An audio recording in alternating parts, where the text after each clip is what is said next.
What's up, Doug Godini in the garage. What you're looking at here is an ultrasonic cleaner. Just picked it up off the Slamazon, fresh off the truck. Today we're going to be seeing how it does on this Jeep throttle body. Now, I'm the type of guy who pulls my throttle body about once a year, so this is far from the dirtiest throttle body you're going to see, but I'm hoping we can still see some results. Of course, I bought this machine for my other channel, Doug vs. Carburetor, where I mess with all types of little, 50, 60, 70-year-old Tecumseh carburetors. But today, like I said, we're going to test it on this Jeep 4.7 liter throttle body. Let's go over to the bench, get all the sensors off, and then we're going to talk about how this thing works. All right, friends, if you don't know, ultrasonic cleaners work through high-frequency sound waves being shot on through the cleaning solution or water or whatever you have in there, creates cavitation, and essentially that scrubs your parts and pieces clean. Now, that said, you can just use water, but if you use some kind of solvent in there as well, you're doing double duty there to help you out. So what I'm going to do is jimmy jam some Simple Green in there. The reason I like Simple Green is,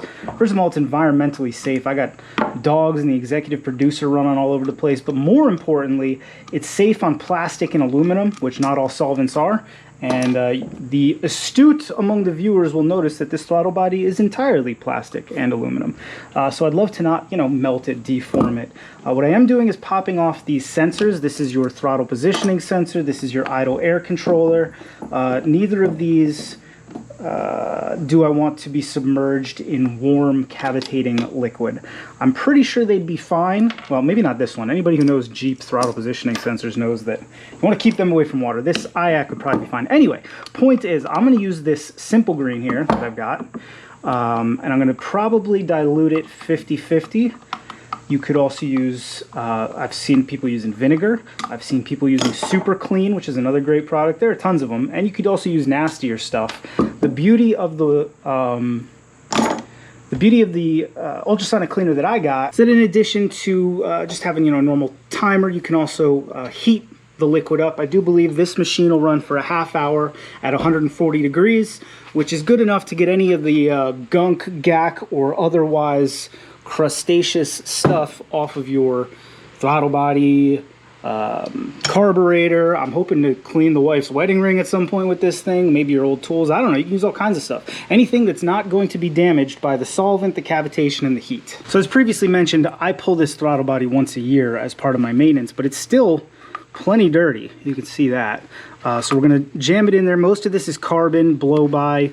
The Dodge Chrysler 4.7, which this is the throttle body off of, has terrible PCV routing, which I've yet to fix. And one of the ways that comes out is through very dirty throttle body and intake manifold. So now that this thing's pretty well prepped, the only bit of plastic left are some seals in there, which are going to be fine, and this bit for the throttle linkage, that's fine. Let's get our ultrasonic cleaner filled. We're going to take our Simple Green and flump some of this in there. Now, you can reuse this several times, so it's really not a waste. I'll probably have this Simple Green in there for many moons. So I'm gonna go get some plain old tap water and we'll get this bad boy topped off. All right, here we go. Plain old tap water to even out the mix. Running about, it's gonna be about 50-50 when all is said and done. Kind of looks like creme de menthe, don't it? I'm going to go out on a limb and guesstimate it does not taste like it. Let's take a good hard look at our throttle body. We got plenty of grime over here on the linkage. The body itself has some oxidation and some dirt and grime. That doesn't really matter. It's down in here that really matters. You can see this grime here. Let's see. Clean spot on the old towel there. You can see that. That's what we're up against, the stuff on the actual butterfly there. Down in here where the idle air controller goes, all of that is affecting how you idle, how your mixture is, ultimately leading to every type of performance issue you can imagine, miles per gallon. So we're gonna flomp this guy right in there. Bloop. Oh no, hold on. I got ahead of myself is what I did. Oh. I'm a proud American, but in that case I was Russian. All right, put the little biscuit in. We're going to flomp that guy in, and we're going to lament the fact that we are not quite at the top. So hold on. Hold your darn horses. I was going to save some of this mix here so that we could use it for, this is also 50-50. We're going to use this over at the old bench there, but apparently we need it. Well, that's good enough for government work. All right, now I've never used this and the instructions are in communist, which means they're not particularly helpful, so we're gonna wing it. Seriously, do you think I'm joking about this thing being written in communist Chinese? Instead of caution, it says admonish. And the instructions they gave you, all 1.5 pages of them, are no better, but how hard could it be? All right, let's plug this bad boy in. Probably the kind of thing I could have done before I filled it full of 1.5 gallons of liquid. All right, this thing is in Celsius, which means I'm gonna have no idea. There's just no way to tell. I'm pretty sure that's a dead language. Nobody even speaks it anymore. Thankfully, we got 30 seconds here. I don't know that we need to go all the way. Oh my God, is that loud? Okay, thank you. We're gonna go down to 40. Actual is what we're actually rocking at. Let's turn that bad boy on. Oh boy. Listen to that. That's pretty loud. That's an ultrasonic.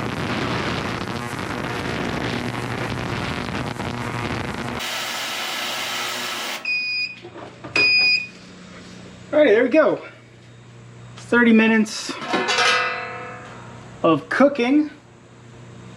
Let's see how she did. I can see some swirling whirlings.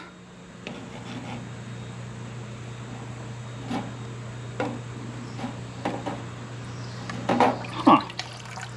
Very interesting. Let's get it over to the bench.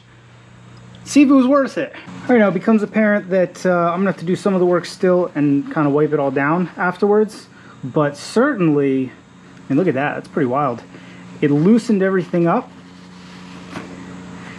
And now it's just wiping right clean. The telltale is always the spot right there where the butterfly meets the actual bore of the throttle body. That's where you collect the most carbon. And thanks to that bad boy, we are spotless. So here's what I want to do now. While I clean the rest of this, I want to do a little test. I'd like to see how these items do full heat for the full half hour. We've got an old socket here, probably chrome vanadium, I don't know, 1.1/8. Here is a rubber plastic, so it's not ABS, I don't know, some kind of rubber shift knob. I think it's from a Honda, believe it or not. This is brass. It's an old transmission fitting from a WJ. These are some random odd bolts in varying levels of gunk and decay. This is a steel, painted, rusty, greasy upper shock mount off a WJ, but here's a fun fact. These make great bar pin eliminators for your, well, anything with a Dana 30. And then this one I want to do, brass bristles, ABS plastic handle, little paper label on there. I'll be interested to see how this fares. Does it clean up the brass? Does it melt the plastic? Does it, I don't know, explode? It seems unlikely that it's going to explode, but let's get these bad boys into the soup pot and get that stew cooking. So this thing comes with a nice little basket here. It's even got this little, I know what this is. You can call this whatever you want, but this is for tea. My mother had one of these growing up. She'd put her loose tea in there, but say you had something really bitty that was gonna fall through here. You know what, maybe we'll even put these 2 smaller ones in there, just for the sake of being thorough. So those guys are in there.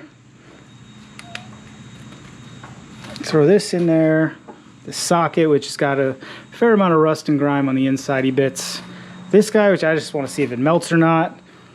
That's some gunky transmission fluid. Throw this guy in. All right, I'm gonna get this thing cooking. We'll see it in a half hour. All right, friends, 30 minutes on, I think it's like 140 degrees. Let's take a look at our toys here, at our experiments. Some things were surprisingly good. Some things are surprisingly untouched. Let's get to them. First and foremost, here's your socket. That bad boy has some degrees to it, not gonna lie, it's just a little warm. So not a ton of surprises here. It pulled all the rust, gunk, and gack out of the inside. That's pretty cool. I'm not gonna lie to you, I wouldn't mind throwing my whole socket set in there, have her coming out looking like the day I picked her up at the old store there. We did not melt the rubber, that's cool. It looks pretty clean. Definitely cleaned up this logo a bit. I mostly wanted to see, is it going to in any way degrade the rubber surface? This will be useful in future experiments when I'm trying to clean stuff that I actually do care about. I think I just picked this up at the junkyard. So that's good. Let's look at our brass here. Now I'm a little surprised. You'll notice it's all clean around and then not here. I'm pretty sure this bit was hiding right next to the shock mount, so the cavitation couldn't get over there, which is very interesting. But did a good job on the brass as well, though honestly, if I was going to put this back in something, it still needs a little attention with the wire wheel. I think this was probably Loctite down there, so that makes sense. And then if you recall, it was not corroded at all when we sent it in there, so the water and maybe the simple green caused corrosion on the brass. Good to know. Let's look at this guy. I didn't expect much from this guy because a lot of it was rust and paint, and the cavitation of Ultrasonic isn't really going to clean rust and paint, though it did do a great job cleaning up the threads and getting the junk out of there. That didn't move as smoothly before we threw it in there, so that's kind of cool. But again, you can see this was a rusty piece. You're better off not throwing rusty painted stuff in the Ultrasonic Cleaner just because it's not going to do a ton. Though it did get the grime down. I mean, I know we didn't take a super close look at this before, but it did clean it quite a bit. If I wanted to do that first and then go hit it with a wire wheel, that might be a really effective way to jimmy jam some of the heavier bits of dirt and grime off there. Let's take a look at our nuts and bolts that we had in our little tea bag cleaner there. This is awesome. This is absolutely where I see value in this. What I would love to do is, let's say, take the bolts for the 318 motor I'm rebuilding, all the bolts for the whole motor, throw them in there, and then put them in a vibrating cleaner, something filled with like kitty litter or sand. I'm not going to call it amazing, but does a really good job. Certainly better than I'm going to be able to do just on a wire wheel, and certainly better than I'm going to be able to do blast and brake clean into my hand trying to clean them up. For a half hour of my time, not tea bag. You know what I mean? Again, though, any rust that's left on top, and again, I didn't anticipate that the cavitation cleaner, the Ultrasonic Cleaner, was going to do anything to the rust. I'm just illustrating the point that, see, now this is interesting. You see it gets it all the way down where there was bare metal, it got it down to bare metal, and where there was rust, it just kept it at the rust. So if I were to build, which I'm going to, a little vibrating cleaner, we might have a real nice setup. Now, onto our brass brush with the ABS handle. As was to be expected, I kind of figured that was coming off. All the better.